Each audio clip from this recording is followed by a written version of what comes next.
വിശ്വാസ ജീവിതത്തിലേക്ക് കടന്നു വന്നതിന് ശേഷം ചിലരുടെ ജീവിതത്തിലെങ്കിലും സാമ്പത്തികമായ അഭിവൃദ്ധി അല്ലെങ്കിൽ മറ്റിതര തരത്തിലുള്ളതായ അഭിവൃദ്ധി പ്രാപിക്കുവാൻ കഴിയാതെ മനസ്സിൽ പലപ്പോഴും വേദനയും ഭാരവും കൊണ്ടു നടക്കുന്നതായ വ്യക്തിജീവിതങ്ങളോട് ഇന്ന് പകൽക്കാലം ദൈവവചനത്തിൻ്റെ അടിസ്ഥാനത്തിൽ ദൈവവചനം ഇതിനെപ്പറ്റി എന്തു പറയുന്നു, അല്ലെങ്കിൽ അഭിവൃദ്ധി പ്രാപിക്കാതിരിക്കുവാനുള്ളതായ കാരണങ്ങളെപ്പറ്റി ഇന്ന് പകൽക്കാലം ചിന്തിക്കുവാനായിട്ട് ഞാൻ താല്പര്യപ്പെടുകയാണ്.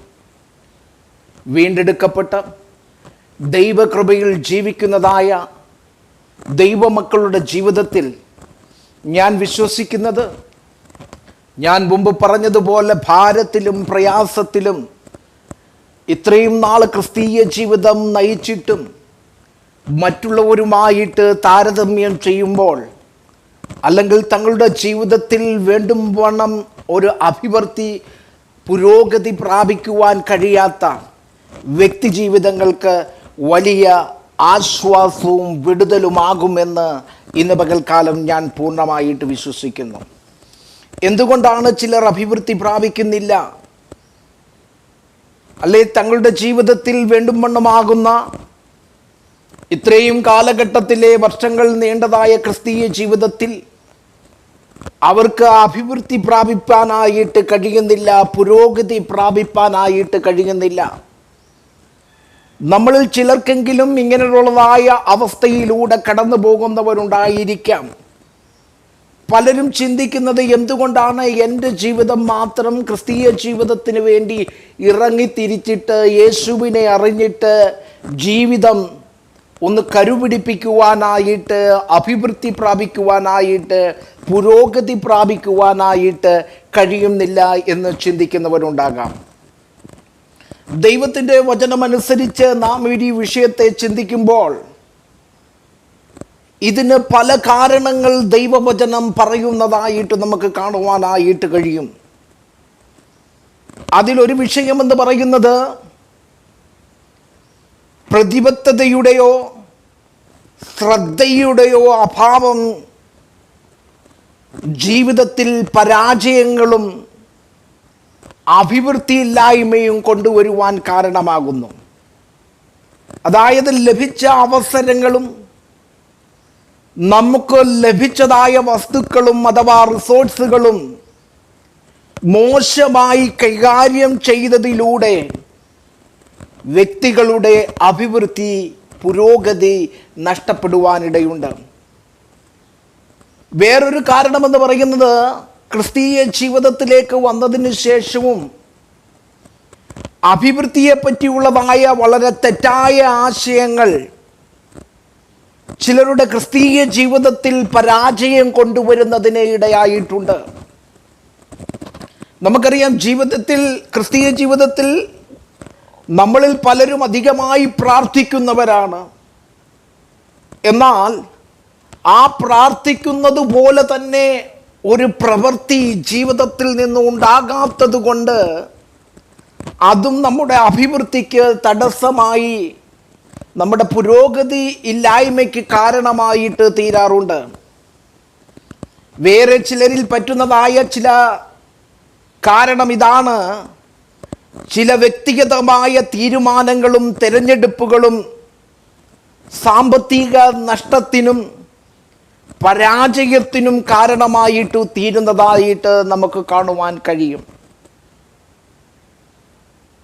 ദൈവത്തിൻ്റെ വചനം ഇപ്രകാരം പറയുന്നു: ജോലി ചെയ്യുവാൻ, വേല ചെയ്യുവാൻ മടിയുളവാക്കുന്നു എങ്കിൽ അതും ഒരു കാരണമായിട്ട് തീരാം.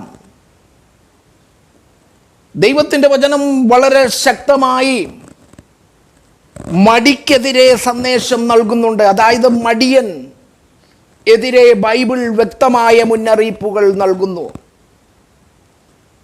2 തെസ്സലോനിയുടെ പുസ്തകം 3-ാം അധ്യായം 10-ാമത്തെ വാക്യത്തിൽ, ആരെങ്കിലും ജോലി ചെയ്യുവാനായിട്ട് മടിക്കുന്നു എങ്കിൽ അവൻ ഭക്ഷണം കഴിക്കുകയുമരുത് എന്ന് ദൈവത്തിൻ്റെ തിരുവചനം പറയുന്നു. ഇതിലൊക്കെ ഉപരിയായിട്ട് ക്രിസ്തീയ ജീവിതത്തിലേക്ക് വന്നവർക്ക് അവർക്ക് ലഭിക്കുന്ന സമൃദ്ധിയെ പറ്റിയുള്ളതായ തെറ്റായ ആശയങ്ങൾ അവരിൽ അഭിവൃദ്ധിക്ക് തടസ്സമാകുന്നു, പുരോഗതിക്ക് തടസ്സമാകുന്നു, സാമ്പത്തിക നന്മകൾക്ക് തടസ്സമാകുന്നു എന്ന് നമുക്ക് കാണുവാൻ കഴിയും. സമൃദ്ധിയെക്കുറിച്ചുള്ളതായ തെറ്റായ ധാരണ ജനത്തിൻ്റെ ഇടയിൽ പരത്തി ഈ സാഹചര്യത്തെ പിശാച് വളരെയധികം മുതലെടുത്ത് ദൈവജനം നന്മ പ്രാപിക്കുന്നതിൽ നിന്ന് ജനത്തെ തടയുന്നതായിട്ട് നമുക്ക് കാണുവാൻ കഴിയും. സമ്പത്ത്, ധനം, വസ്തുവകകൾ സമ്പാദിക്കുന്നത് അല്ലെങ്കിൽ വാങ്ങുന്നത്, കൊടുക്കുന്നത് അത് ആത്മീക ജീവിതത്തിന് തടസ്സമാണ്. ആത്മീകരല്ലേ, അങ്ങനെ ചെയ്യുവാൻ പാടില്ല എന്നുള്ളതായ ചിന്താഗതി ഈ സമൃദ്ധിക്കെതിരെയുള്ളതായ പ്രഭാഷണം അല്ലെങ്കിൽ സമൃദ്ധിക്കെതിരെയുള്ളതായ ആശയങ്ങൾ ദൈവജനം കേൾക്കുവാൻ ഇടയാകുന്നതിലൂടെ തെറ്റുധാരണകളായി അവരുടെ ജീവിതത്തിൽ പതിക്കുകയും അത് അവരിൽ മോശം സാഹചര്യം ഉളവാക്കുന്നതിനും ഭൗതിക കാര്യങ്ങൾക്കൊട്ടും ശ്രദ്ധ കൊടുക്കാതെ ആത്മീകതയ്ക്ക് മാത്രം മുൻതൂക്കം നൽകി പോകുന്നവരായിട്ടും മാറുവാനിടയുണ്ട്. ഞാൻ പറയുന്നത് ആത്മീകതയ്ക്ക് മുൻതൂക്കം കൊടുക്കരുത് എന്നല്ല, അല്ലെങ്കിൽ നിങ്ങളെ അത്യാഗ്രഹത്തിനായിട്ട് നിങ്ങളെ ഉത്തേജിപ്പിക്കുകയല്ല ഞാൻ ചെയ്യുന്നത്. നേരെ മറിച്ച് നാം നമ്മുടെ ദൈനംദിന ആവശ്യങ്ങളിൽ ശ്രദ്ധ കേന്ദ്രീകരിച്ച് ദൈവവചനത്തിൻ്റെ അടിസ്ഥാനത്തിൽ നമുക്കറിയാം, ഭക്ഷണം, വസ്ത്രം, പാർപ്പിടം എന്നിവ നമ്മുടെ അടിസ്ഥാന ആവശ്യങ്ങളാണ്. ഈ ആവശ്യങ്ങൾ നാം നമ്മുടെ ജീവിതത്തിൽ നേടിയെടുക്കേണ്ടതും വളരെ അത്യന്താപേക്ഷിതമായ കാര്യമാണെന്ന് ദൈവത്തിൻ്റെ തിരുവചനത്തിൽ നമുക്ക് കാണുവാൻ കഴിയുന്നു. അതുമാത്രമല്ല, ഇത് വിശ്വാസികൾക്കും അവിശ്വാസികൾക്കും ഒരുപോലെ ആവശ്യമായ കാര്യമാണ് ഈ ഭക്ഷണം, പാർപ്പിടം, വസ്ത്രം എന്നുള്ളത്. ദൈവജനമേ, പ്രതിബദ്ധതയില്ലാത്തതും നമുക്ക് ലഭിച്ചതായ വസ്തുവകകൾ, റിസോഴ്സുകൾ തെറ്റായി ഉപയോഗിക്കുന്നതിലൂടെയും നമ്മുടെ ജീവിതത്തിൽ ജോലി ചെയ്യുവാൻ മടി ഉളവാക്കുന്നു എങ്കിൽ അതും നമ്മുടെ അഭിവൃദ്ധിക്ക് തടസ്സമായിട്ട് തീരുവാൻ കഴിയും. സമൃദ്ധിയെ പറ്റിയുള്ളതായ തെറ്റായ ധാരണകൾ ലോകത്താകമാനം പ്രചരിച്ചുകൊണ്ടിരിക്കുന്നതായ ഒരു കാലഘട്ടമാണ്.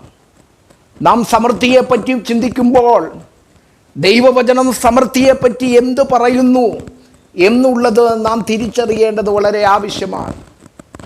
ദൈവത്തിൻ്റെ വചനം പറയുന്നത് ദാരിദ്ര്യം വഴിപോക്കനെ പോലെ വന്ന് വ്യക്തികളെ അറ്റാക്ക് ചെയ്യുമെന്നാണ്. അതുകൊണ്ട് നമ്മുടെ ജീവിതത്തിൽ ദൈവവചനം പറയുന്നതായ നന്മ പ്രാപിക്കണം. ആ നന്മ പ്രാപിക്കുന്നതിന് മുകൾ പറഞ്ഞ ഏതെങ്കിലും കാരണങ്ങൾ തടസ്സമാകുന്നുണ്ടെങ്കിൽ ഇന്ന് പകൽക്കാലം ദൈവസന്നിധിയിലേക്ക് നാം വിട്ടുകൊടുത്ത് ദൈവസന്നിധിയിൽ നാം പ്രാർത്ഥിക്കേണ്ടത് വളരെ ആവശ്യമാണ്. 23-ാം സങ്കീർത്തനം അതിൻ്റെ 6-ാമത്തെ വാക്യത്തിൽ ഇപ്രകാരമാണ് പറയുന്നത്: നന്മയും കരുണയും എൻ്റെ ആയുഷ്കാലമൊക്കെയും എന്നെ പിന്തുടരുമെന്നാണ്. അപ്പോൾ ദൈവവചനം പറയുന്നതായ നന്മ പ്രാപിക്കണം. അത് വളരെ അത്യന്താപേക്ഷിതമാണ്. അതുമാത്രമല്ല, അഭിവൃദ്ധിപ്രദമായ, സമൃദ്ധിയുള്ളതായ, പുരോഗതി പ്രാപിക്കുന്നതായ ഒരു ക്രിസ്തീയ ജീവിതം നയിക്കുവാൻ ദൈവം നമ്മെ സഹായിക്കുമാറാകട്ടെ.